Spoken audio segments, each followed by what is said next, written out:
Nous sommes dans la ville d'Atakpamé, située à environ 175 km au nord de Lomé, la capitale.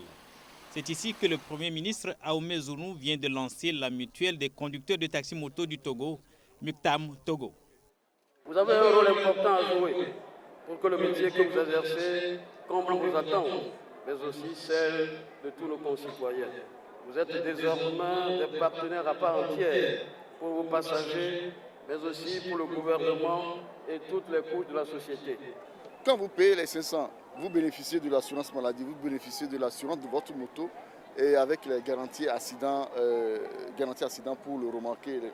C'est dans les 500. Même ce que la MITAM paie en votre nom aux impôts, c'est aussi dans les 500.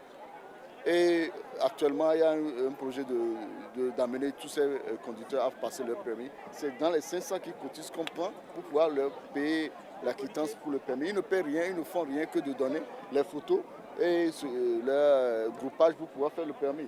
Donc la mutuelle se charge de tout. À travers le pays, les taxis-motos sont souvent le moyen le plus pratique pour arriver rapidement à destination. Bon, je ne suis pas nouveau dans ce métier. J'ai fait ça plus de 15 ans de cela. Je sais comment entretenir la moto. Là, c'est l'avenir qui nous dira. Le chef du gouvernement a promis poursuivre les efforts pour qu'à l'instar des conducteurs de taxi-moto, les autres travailleurs de l'informel aient toute leur place dans la société togolaise. Vraiment, l'État se soucie vraiment des conducteurs de taxi-moto. Le phénomène de taxi-moto, encore appelé Zémidjan, a commencé au Togo au début des années 90, pendant la période de troubles sociopolitiques. Il a pris de l'ampleur aujourd'hui et occupe de nombreux jeunes diplômés sans emploi.